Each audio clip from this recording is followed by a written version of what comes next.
Terima kasih pemirsa, Anda masih bersama kami dalam program Mimbar Mahasiswa Mengupas Realitas. Baik, segmen kedua ini saya serahkan ke panelis untuk mengeksplorasi kedua tim pemahamannya. Silakan.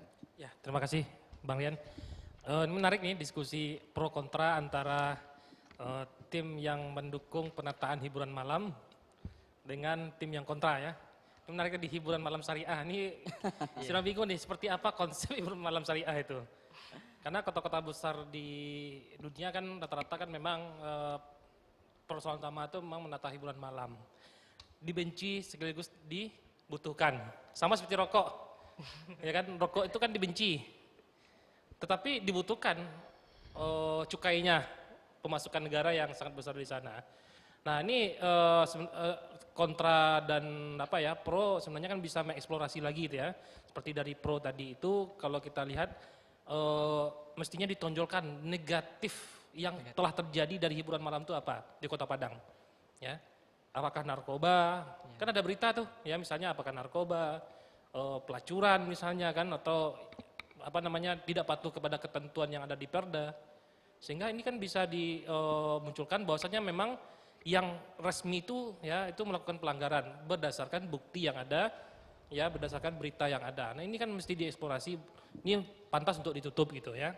Nah untuk tim kontra mestinya mengatakan kalau hiburan malam itu ditutup malah akan lebih sulit mengaturnya, ya karena seperti kejadian di Surabaya, lokalisasi doli yang ditutup kan merembes dia kemana-mana kan. Nah ini kan jadi persoalan juga. Akan muncul organ-organ tunggal lagi menggantinya gitu. Ini yang masalah, masuk ke nagari-nagari dia. Nah ini kan jadi persoalan juga nih. Karena kan fungsi dari sebuah aturan, terutama pajak itu ya, pajak daerah kan, itu kan ada fungsi regulasi dan fungsi budgeter ya. Regulasi itu yang mengatur, budget itu penerimaan. Nah ini kan tarik ulurnya kan tergantung kebutuhan pemerintah ya. Kalau seandainya dampak negatif banyak ya mainkan fungsi regulasi. Ya, kalau seandainya ini butuh pemasukan ya mainkan fungsi budgeter, kan bisa ditarik ulur gitu ya. Nah ini memang menjadi persoalan di kota-kota besar sehingga hiburan malam ini ya seperti terjadi di Jakarta memang kan ketegasan pemerintah sebenarnya kalau memang terjadi pelanggaran ya tutup, ya itu saja. Kan sudah diatur dalam Perda itu. Kalau di Jakarta kan narkoba, ketahuan ada peredaran narkoba di tempat lokasi hiburan malam, stadium ya kalau tidak salah itu tutup langsung. Cabut. Walaupun yang saya khawatirkan ganti nama nanti ya kan pengusaha ini kan pintar dia nih. Ya kan banyak trik-trik untuk itu. Nah, artinya dengan adanya pengaturan ya penataan karena kan sudah diperdakan Perda nomor 5 tahun 2012 tentang pariwisata. Di sana tuh ada hiburan malam. Ada ketentuan-ketentuan yang disebutkan bahwasanya tidak boleh ini itu. Ya, tidak boleh ada lewat batas waktu jam 2 malam, ya ada jam 12 malam, misalkan, kan ada ketentuan di sana. Nah itu harus dilakukan pengawasan. Pengawasan itu mesti dilakukan dengan ketat. Nah saat ini saya lihat itu Satpol PP kan giat nih melakukan penertiban. Nah kemarin beberapa minggu yang lalu kami juga diundang di sini nih, bentrok ya, ada clash antara pihak pengelola hiburan malam dengan Satpol PP, ya kan, muncul ke media. Nah artinya selama pemerintah dalam hal ini Satpol PP Kota Padang atau Sumbar ya melakukan aksi penegakan hukum dengan sesuai dengan ketentuan berlaku tidak ada masalah. Justru itu merupakan tugas, jangan sampai dibiarkan ya. Yang legal ditata ya, yang ilegal ditertibkan, ya harus diberangus gitu. Ini yang bahayanya kan yang ilegal ini kan bahaya juga Pak, ya bahaya juga nih. Yang tidak terdata ini di mana-mana kan ya, yang sembunyi-sembunyi. Yang di bawah kalau dulu di Bukit Lampu misalnya kan, nah ini kan jadi bahaya juga. Sekarang Satpol PP sudah bangun pos di Bukit Lampu, sedang dibangun kabarnya nih. Nah Wali Kota Padang juga sudah mengatakan tidak akan lagi menerima izin, ya bulan November saya baca beritanya itu untuk hiburan malam, ya. Nah artinya memang ada komitmen juga dari pemerintah Kota Padang karena memang mindset orang ini melihat bahwasanya hiburan malam itu berkonotasi negatif, ya itu kan. Baik, wajar. Sekarang pertanyaannya, pertanyaan untuk kedua tim untuk berdebat lagi. Nah, kira-kira nih untuk tim kedua tim lah, kira-kira solusi apa yang terbaik ya jika hiburan malam ini ditemukan ya bahwasanya dia melanggar aturan yang telah ada, sementara di sisi lain ada kebutuhan akan pajak yang sangat besar dari hiburan malam itu. Oke. Apa solusinya? Tim Pro silakan jawab Iya. dulu. Kalau solusinya pasti ditutup kalau tim Pro ini. Silakan. Oh ya, oke. Ya, terkait dengan solusi, kemudian kita menyangkutkan dengan kebutuhan pajak yang begitu tinggi. Ya. Jadi, kalau kita menyangkutkan dengan konsep ketuhanan, jadi saya meyakini bahwasanya Tuhan itu maha kuasa. Dimanapun Tuhan, dalam konsep agama manapun, Tuhan itu maha kuasa. Peluang untuk mendapatkan keuntungan, termasuk untuk perda, untuk daerah, APBD, itu tidak hanya didapatkan dari 75% dari uang itu. Jadi, ini tergantung bagaimana kita mempercayai adanya Tuhan. Ya. Sebenarnya itu. Kemudian untuk solusi, maka dialihkan, diberikan pelatihan bahwasanya ada hal-hal yang banyak positifnya. Contohnya diajari bagaimana dia membatik, kemudian menjahit, kemudian menenun dan sebagainya. Kemudian disangkutkan dengan kecanggihan teknologi. Jadi sekarang ini kan sudah canggih. Dunia ini dalam genggaman ini. Ya. Jadi bisa dipasarkan melalui online kalau seandainya dia tidak punya lapak secara berdiri secara permanen begitu ya. Jadi kreativitas dan juga inovasi itu yang dibutuhkan Boleh saya apa ya? Saya Silakan, potong Pak sebentar ya. Ada sebuah riset ya yang mengatakan bahwasanya penertiban yang dilakukan terhadap hiburan malam ya kan nanti berdampak kepada pegawai yang bekerja di sana. Fakta yang ada ya menurut beberapa penelitian itu mengatakan tetap balik lagi dia gitu. Ya. Artinya solusi yang ditawarkan oleh pemerintah dengan melakukan pelatihan itu tidak menjamin hidupnya, tidak ada keberlangsungan untuk pendapatan yang diterima dibandingkan dia ketika eksis di hiburan malam itu. Nah, ini kan jadi persoalan bagi masyarakat ya, yang terutama yang terdampak dengan itu. Nah, ini menurut saudara seperti apa tuh solusinya itu? Ya, terkait dengan adanya balik lagi, maka kita harus memberikan sosialisasi bahwasanya ketika perempuan itu yang balik, maka kita yang kembali lagi kepada tempat itu, maka kita berikan sosialisasi bahwasanya perempuan itu terhormat loh. Perempuan itu tinggi derajatnya loh. Jadi jangan sampai hanya sebatas pemuas nafsu bagi laki-laki hidung belang. Jadi itu yang perlu digarisbawahi oleh pemerintah, sosialisasi. Karena memang tugas pemerintah seperti itu begitu ya kan. Jadi kita harus menghormati bagaimana kedudukan perempuan, kedudukan orang. Jadi jangan sampai nanti kita dengan adanya ini justru malah merendahkan. Karena itu penjajahan terhadap wanita begitu loh. Hanya sebatas pemuas langkangan begitu. Jadi kita harus memberikan sosialisasi bagaimana keberadaan perempuan itu di muka bumi. Saya kira hiburan malam itu tidak hanya bicara masalah perempuan ya, banyak hal di sana itu. Ya narkoba, LGBT, ya kan? Ya salah satunya seperti itu. Salah satunya, Ya, iya betul. Jadi saya menyebutkan satu dari 1001 permasalahan ya. Jadi yang saya sebutkan ini lebih kepada perempuannya, tapi permasalahan yang banyak. Nah, itu belum kan saya dari sebutkan. sisi usernya itu ya, dari sisi pegawainya, dari sisi pemerintahnya bagaimana mencari sumber pendapatan yang baru dari sana gitu.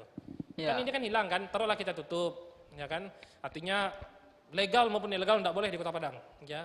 Ini komitmen. Nah, kira-kira pendapatan fungsi budgeter dari pajak itu kan artinya menambah kas daerah itu dari mana kira-kira bisa dicari gitu.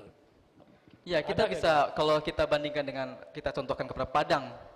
Padang itu garis pantainya panjang loh. Nah, jadi wisata halal bisa dibentuk di sana. Yang bekerja di sana, kemudian dibina, dialihkan ke sana. Itu bisa, itu melakukan terobosan. Bahwasanya sumber daya alam, sumber daya manusia itu dikombin sehingga menjadikan sesuatu yang bisa menjadikan pemasukan bagi daerah. Berarti tetap tidak sepakat hiburan malam itu tetap masih Karena ditutup ya. merendahkan harkat dan martabat perempuan, itulah yang harus dihormati. Masih banyak sumber pendapatan yang lain yang lebih Ya. masalahnya lebih baik gitu ya, banyak ya.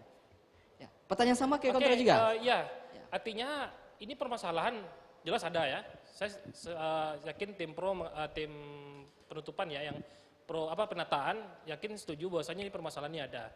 Kira-kira untuk mengatasi permasalahan yang ada itu seperti apa? Karena kan ini kan pertama kan sulit diawasi, ya. Dan tentu aparat dari pemerintah kita, terutama dari penegak hukum, baik itu penegak perda maupun penegak hukum positif, ya seperti polisi, itu kan juga terbatas itu, nggak mungkin mantau terus kan. Nah, tetapi ini eksis untuk kebutuhan pendapatan daerah dan untuk supaya mengurangi angka pengangguran. Nah, kira-kira solusinya seperti apa menurut tim Pro ini? Oke, terima kasih. Sepertinya dari diskusi kita yang bisa rasanya memahami apa yang kami maksud itu memang hanya moderator dan panelis nampaknya. Memang konsepnya dan teman-teman dari tim Pro sedikit lagi. Ya, Ya. karena panelis moderator dia harus netral. Ya, nah itu maksud kita tadi ditata dalam artian seperti ini. Betul yang sampaikan panelis tadi, di sana menyangkut harkat hidup orang banyak loh. tidak hanya kita berbicara tentang 1-2 orang, tidak hanya tentang berbicara tentang merendahkan harkat martabat wanita, perlu kita garis bawahi bersama bahwasanya wanita yang hadir di sana emang dia mau gitu. Maksudnya itu emang dia nggak mau gitu. Kan ditanya memang suka sama suka, mau sama mau. Kalau enggak kenapa dia melakukan itu gitu. Berarti ya itu tadi kalau disebutkan janganlah mental-mental penjajah, janganlah mental-mental pekerja. Ya, itulah yang hadir. Kalau itu seandainya ditutup, betul tadi seperti Gang Doli yang merupakan lokalisasi terbesar di Asia Tenggara, itu wabahnya kemana-mana jadinya kan. Nggak cukup hanya sekedar sosialisasi, ada pendidikan, ada berbagai macam, karena mentalnya itu sudah dipupuk seperti itu gitu. Nah, yang perlu kita sadari bersama di sini, penataan seperti apa? Nah, di sini peran serta yang kita buat ini sederhananya seperti ini loh. Undang-undang saja Kita menjamin. boleh langsung mendebat juga kalau tidak sependapat. Undang, Ada ya? bentar, saya belum ya, sampai poinnya. belum, silakan. Oke, undang-undang saja menjamin tempat hiburan malam itu. Sederhana seperti itu loh.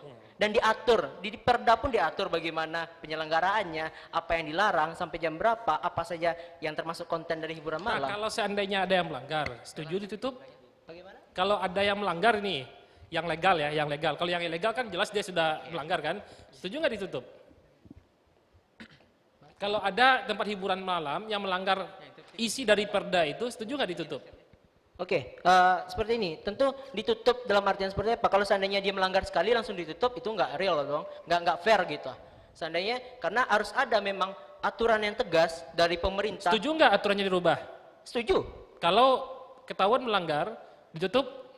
Ya, itu makanya kita di sini untuk mendiskusikan itu Pak. Jadi kita setuju bahwasanya diubah itu memang sama-sama dicarikan jalan keluarnya. Ya kalau ditutup ya saya tidak setuju, tapi kalau ditata, diatur dan dikelola dengan baik, ini merupakan salah satu. Kalau hanya diperingatkan misalnya kan, nanti ulang lagi dia. Iya, diperingatkan itu berkala. Ada misalnya. Boleh Kalau ditanggapi? Ya.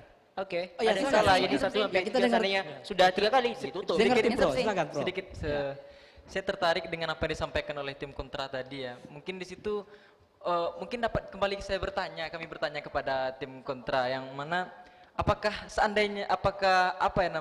rela kalau seandainya tim kontra ibunya, orang tuanya, kakaknya, adik perempuannya berada di tempat hiburan malam seperti itu, apakah rela tim kontra seperti itu? Mungkin lebih gitu.